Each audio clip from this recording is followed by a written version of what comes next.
Bantay sarado na po ng Amerika ang Pilipinas. Yung atin pong kalupaan at karagatan ay binabantayan na po ng Amerika. At hindi lang po yan mga kaistorya, hindi lang ang Amerika. Tumulong pa po ang mga dambuhala, mga mauunlad, mga makapangyarihang bansa kagaya po ng India, ng Canada, ng Australia, ng United Kingdom at ng Japan para po mabantayan mga kaistorya ang Pilipinas at mga karatig bansa natin. Ang totoo lumabas pa nga sa West Philippine Sea, buong South China Sea. Ang totoo lumabas pa nga ng buong South China Sea, buong Indo-Pacific region mga kaistorya. Ganyan po ka-epektibo ang foreign policy po ng atin pong presidente ngayon. Napakaganda ng nangyayari po ngayon mga kaistorya sa seguridad po ng Pilipinas. Kabaliktaran po yan ng sinasabi ng mga pro-China. Sa pagbabantay na yan ng Amerika sa Pilipinas ay hindi po makapiyok ang China kasi wala naman silang magagawa lalo na tumulong yung mga makakapangyarihan at mga mauunlad din naman na bansa.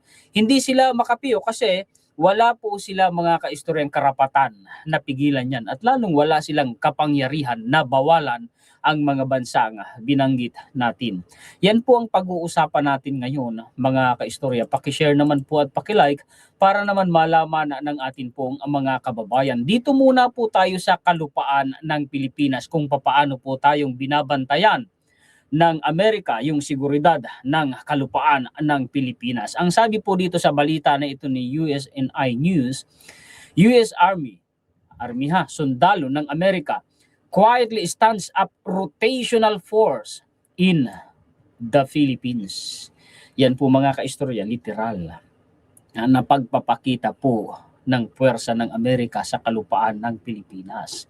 Isipin ninyo, rotational, ibig sabihin mga kaistorya, regular na nagpapadala po dito ng mga sundalong Amerikano ang Amerika sa bansa po natin. Basahin natin sa ibaba. The US Army has stood up a rotational force in the Philippines. Pansinin po ninyo yung mga terminong ginagamit. According to recently released defense media, Army Rotational Force Philippines, a previously unknown formation, was revealed for the first time Thursday following a meeting last month between the Ground Service and Marine Rotational Force Southeast Asia in Manila. Ba? Ganon. Eh, yung mga detalye, hindi nila basta-basta mga kaistorya sinasa publiko eh. Nalalaman na lang po ng publiko, lalo na siguro ng China, eh nandito na yung mga kasundaluhan ng Amerika. While details regarding the rotational forces formation date, capabilities and mission remains unclear. Hindi po yan sasabihin siyempre masila na yung impormasyon na yun eh. Hindi na po yan lilinawin pa ng Amerika sa media. Eh, siyempre mga masilan yung impormasyon, di ho ba? The force is headed by a lieutenant colonel and has assigned a liaison officer with Task Force Philippines. Naglagay ng mga opisyal ng sundalo. Task Force Philippines was unveiled in October by Defense Secretary Pete Hegseth. Yan po mga kaistorya ang Secretary of Defense ng Amerika na ngayon ay pinangalanan na nila ng yung Department of Defense nila ng Department of War. Kaya po mga kaistorya si Secretary Pete Hegseth ay Secretary of War na ngayon as a method to enhance coordination with Manila against Chinese coercion. Sabi ko na sa inyo eh, China ang subject kung bakit po nagpapadala ng rotational military force ang Amerika dito sa Pilipinas. Alam niyo naman pagka tayo kumalkal ng mga references mga kaistorya, talagang legit. Ano po? Hindi tayo namumulot kung saan-saan lang ng mga impormasyon. Higit pa dyan, ito ay ang mainstream eh. Punta naman tayo sa website po mga kaistorya ng gobyerno ng Amerika. Sa karagatan naman tayo. Ano po? Ang sabi dito, the US Navy routinely operates in the South China Sea and the Taiwan Strait. Diyan po sa South China Sea mga kaistorya, wag nating ipagkamali ha. Yung karagatan na yan ay tinatawag na South China Sea pero hindi po yan pag-aari ng China. Kasi kung pag-aari ng China yan, yung tinatawag na Indian Ocean ay pag-aari din dapat ng India. Yun ang simpleng luhika dyan pero hindi pag-aari ng India eh. Diyan sa South China Sea, maraming bansang nakapaligid diyan. Kabilang po diyan ang Taiwan, ang Pilipinas, ang Japan, ang Vietnam, ang China, so on and so forth. At marami po diyan mga kaistorya, mga bansang may exclusive economic zone. So sa isang bahagi ng South China Sea ay ang West Philippine Sea na siya naman ating exclusive economic zone. Kung dito, kagaya ng banggit ko mga kaistorya kanina, sa mainland ng Pilipinas, bantay sarado tayo ng puwersa ng kasundaluhan ng Amerika. Ganon din sa karagatan natin. At gaya ng sinabi ko kanina, lumabas pa nga ng West Philippine Sea, buong South China Sea. Mamaya maintindihan ninyo, buong Indo-Pacific region pa yan, mga kaistorya. Ang sabi pa, including transits of the Taiwan Strait and freedom of navigation, operation or FONOPS, near Spratly, alam naman natin yung Spratly, Spratly Island, dyan sa Kalayaan Group of Islands, and Paracel Islands to challenge maritime claims that the United States considers to be excessive. U.S. Air Force and Navy aircraft fly surveillance and reconnaissance missions in international airspace above the water of the South China Sea. Kaya nga sabi ko sa inyo, bantay sarado po ng Amerika, karagatan at kalupaan. Diba? Mga kaistorya, nalilinawan na natin ngayon, including airspace that is close to but outside of China's airspace. Diba? Nababawalan ba ng China? May mga time niraradyohan nila pero nababawalan ba nila? China regularly conducts military activities in the South China Sea and objects to U.S. military activities. There, umaangal sila sa ginagawa ng Amerika, mga kaistorya. Pero wala silang magawa. Ito na, yung malalaking bansa na sumama sa Amerika, mga kaistorya na binanggit ko kanina. Other countries, including Japan, Australia, Canada, and the United Kingdom, and India, also have operated naval vessels. Nagpapadala sila. Pag sinabi mong naval vessels, mga warship yan, mga kaistorya. And aircraft, pati na yung mga eroplano nila, dyan sa South China Sea to promote a free and open Indo-Pacific. Diba? Ay kasi ba naman, yung Indo-Pacific, mga kaistorya, ilan bang trade road ang nandyan? Daluyan ng mga supply ng enerhiya at mga produkto. Paglabas mo ng Red Sea, mga kaistorya, trade route na yan. Diyan sa may Strait of Malacca, from Indian Ocean, papasok na ng South China Sea. Ay diyan, trade route din yan, mga kaistorya. Diyan po sa may Bashi Channel, diyan sa may Luzon Strait, trade route din po yan. Bantay sarado na ngayon. Yan yung sinabi ko kanina, mga kaistorya, na napaka-epektibo ng foreign policy ng presidente natin. Ngayon, naiintindihan nyo na yung mga sinasabi ko, unti-unti. Okay, dito naman tayo sa isa pang reference na ipapakita ko sa inyo. Ito na.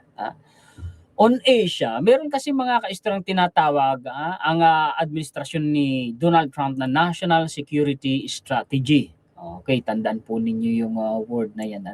Seguridad yan. Yung National Security Strategy sa Asia ng administrasyon ni Donald Trump, nasa Asia tayo, ito yan. On Asia, the strategy looks more consistent. Ibig sabihin, walang patid, kasi consistent, tuloy-tuloy, walang pagbabago. Alin yun? Yung pagbabantay sa seguridad. Sino nagbabantay? Amerika, siya ang nangunguna. With previous policies, and includes familiar tropes emphasizing the importance of a free and open Indo-Pacific and working with a network of alliances. Mga kaalyadong bansa natin yan, kagaya ng mga binanggit na dambuhal at makapangyarihang bansa. Kanina yung binasa ko, ito na, para to contain and manage China. Ano bang ibig sabihin yan? Isa lang naman ang ibig sabihin yan, dalawang word na yan, contain and manage, mga kaistorya. Ang kasing kahulugan kasi niyan, to restrain, para mapigilan, makontrol ang China. Ngayon, sige, samantalahin ng China yung nangyayaring kaguluhan sa Middle East. Sugurin niya ang Taiwan at Pilipinas, Japan. Kung anong mangyayari sa kanya, sigurado, kukuyogin siya, mga kaistorya. Ay natural. Pagka sinugod na ang Taiwan, lalo na po ang Pilipinas, manganganib yung trade route dyan sa Bashi Channel at dyan po sa may West Philippine Sea. palabas pa dyan sa may Luzon Strait. Sinong apektado doon? Apektado na si Canada. Apektado na si United Kingdom. Apektado na si Australia. Natural, sasabak na yan, sasama na yan sa laban, kukuyugin nila ang China. Diba? Another tactic ng presidente natin. Kaya po mga kaistorya nangyari ang ganyan, uulitin ko, dahil sa foreign policy ng kasalukuyang administrasyon. Punta ulit tayo mga kaistorya sa gobyerno ng Amerika. Dagdagan pa natin. Dito tayo sa Facebook page mismo ng gobyerno ng Amerika, US Embassy in the Philippines post.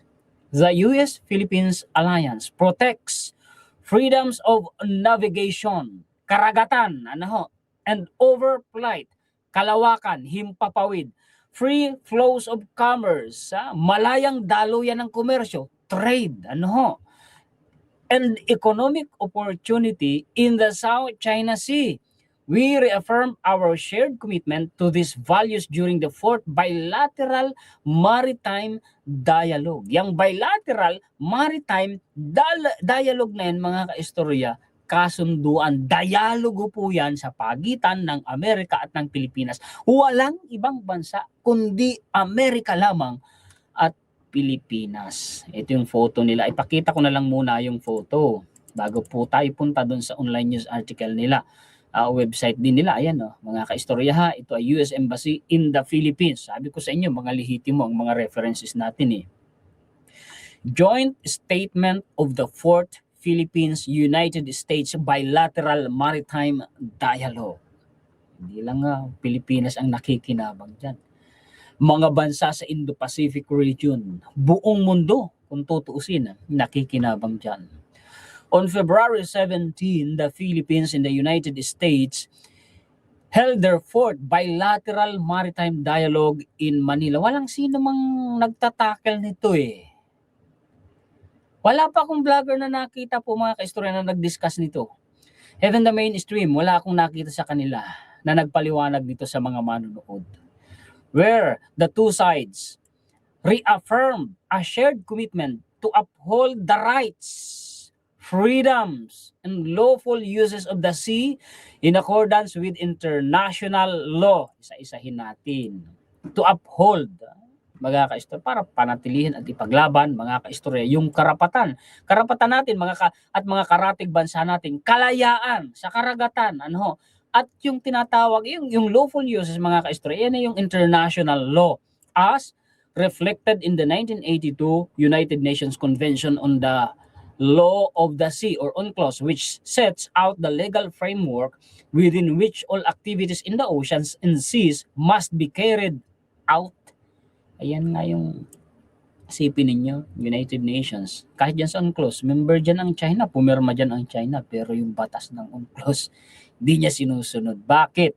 Walang hiya nga Alam naman nila, nakasinungalingan yung pinaglalaban nilang 10 dashed line, inimbento lang nila. Ipinaglalaban nila, pinipilit nila. Why? May purpose kasi sila mga kaistorya. Gusto kasi nila mga kaistorya na makontrol itong rehiyon Lalo na mabutas itong first island chain. Global dominance ang dahilan yan. Kasi naganap na kasi yung kinatatakutan ng China. Ginawan ko po yan ng dedicated content. Yun nga na-contain sila. Yun nga po mga kaistorya, napaligiran na sila ng mga kalaban nilang bansa. Bakit sinabi kong mga kalaban? Ikinalaban nila, hindi naman sana nila kalaban. Kinakalaban lang nila, inaaway nila. Hindi naman sana nila kaaway, inaaway lang nila. At yung mga inaaway nila na yon na mga bansa, kalyado ng Amerika. Kaya tuloy mga kaistorya, dun sa mga bansang nakapaligid na yon sa China, may mga military facility po, armas ang Amerika. Isipin ninyo isa-isahin ko po. Siguro may makakaligtaan pa nga ako sa dami. South Korea. Oo, may mga sundalong at mga military facility dyan ang Amerika. Dito po sa Japan. Idagdag mo pa itong Taiwan kasi mga kaistor, kalyado rin naman ng Amerika. At ito pong Pilipinas, Indonesia. Pagkatapos dyan sa India.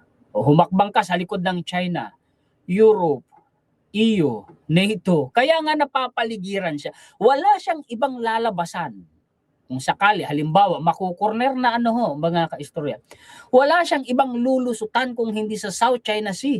Palabas po ng Pasipiko, dadaan sa pagitan ng Taiwan at saka ng Pilipinas. Nasa sentro nga po tayo ng usapin, mga kaistorya. Inapapaligiran na sila. Naganap yung kinatatakutan nilang bangungot. Ito kumbaga ipinapaliwanag ko na lang uli kasi ginawan ko na ito ng dedicated content. Naganap na. So kailangan gumawa ng paraan ng China. Ano yung paraan na yun? Yung inimbento nilang Chendas Line, kailangan nilang ipilit kahit alam nila na yan ay inimbento lamang, kasinungalingan nila. Kahit alam nila na wala talagang legal na basihan yan, ipipilit nila para mapulso nila yung kung sakali na makalusot sila palabas ng West Pacific. Ay ang problema, imposible. Hindi niya mga kaistorya mapapahinuhod ang mga bansang nakapaligid sa kanila. Siyempre, kasama pa natin ang Amerika. Okay, naipaliwanag ko siguro kahit papaano mga kaistorya. Both sides reinforce their long-standing mutual position supporting freedoms of navigation and overflight. Ayun na yung binanggit din kanina, unimpeded commerce, komersyo. Kaya nga mga hindi papayag ang Amerika at mga kaalyadong bansa natin kasi pag nakontrol talaga ng China yung karagatan na yan, naku, babaldahin niya. Maraming bansa sa buong mundo. Mabuti na lamang ang foreign policy ni PBBM ay kumiling sa Amerika. Andyan tuloy ang presensya ng Amerika. Lumakas! Dati kasi ang malakas mga kaistorya China kasi nagkaroon tayo ng presidente na pro-China. Humina yung seguridad sa rehiyon natin Sana na lang sa 2020 wag naman sanang bumalik ang ganong sistema And economic opportunity in the South China Sea. Ayan, ipaliwanag ko naman siguro ng maayos mga kaistorya. Tuloy, ito pa, dagdag na lamang ito mga kaistorya na ang Pilipinas talagang bantay sarado ng Amerika. Actually, matagal nang ginagawa ng Amerika Hindi lang ito ngayong taon nangyari, hindi lang nung isang taon. Hindi lang ng nakaraang taon, September 14, 2023. Philippine officials defend US eye in the sky over flight during maritime resupply mission. Eye in the sky. May mata tayo sa himpapawid natin. Ano yun? Ang Amerika. Ano yun? Sige, basahin natin. An American reconnaissance plane provided eye in the sky support for a Philippine resupply mission last week to Manila, so on and so forth. Diba? Nagpapalipad ng eroplano ang Amerika. Nagpo-provide sa atin ng impormasyon. Mata natin sa himpapawid. Kaya nagiging matagumpay din yung resupply mission natin, especially dun po mga kaistorya sa grounded BRP Sierra Madre, dun sa Second Tomas Shoal. Actually, maging ang Canada, yung satellite nila, tumutulong sa atin, nagpo-provide po sa atin ng impormasyon. Ginawan ko din yun ng dedicated content. Dagdag pa, ito na lang. Ang sabi dito, US watching China very closely in the South China Sea. Ang sabi po niya, may sabi niya, si Secretary of War, Pete Hegseth. See, di ba? Ito ABS-CBN. Ito yung kanina na reference ko mga kaistorya. Legit yan Eurasia review po yan mga kaistorya. Okay, sana nabigyan ko kayo ng magandang impormasyon ngayon. Paki-share naman po mga kaistorya at paki-like para naman po malaman ng ating mga kababayan ang magandang balitang kagaya nito. Maraming salamat po sa ating Panginoon at maraming salamat din sa inyong mga sulit kaistorya sa buong mundo. Mabuhay po kayo. Shout out po sa inyong lahat at maraming salamat din sa mga bagong viewers natin. Muli ako po si Juan Historiador, ang tagakwento ng totoong istorya ng kasaysayan na nagmamalasakit sa kapwa ko Pilipino at nagmamahal sa bayang itong bansang Pilipinas.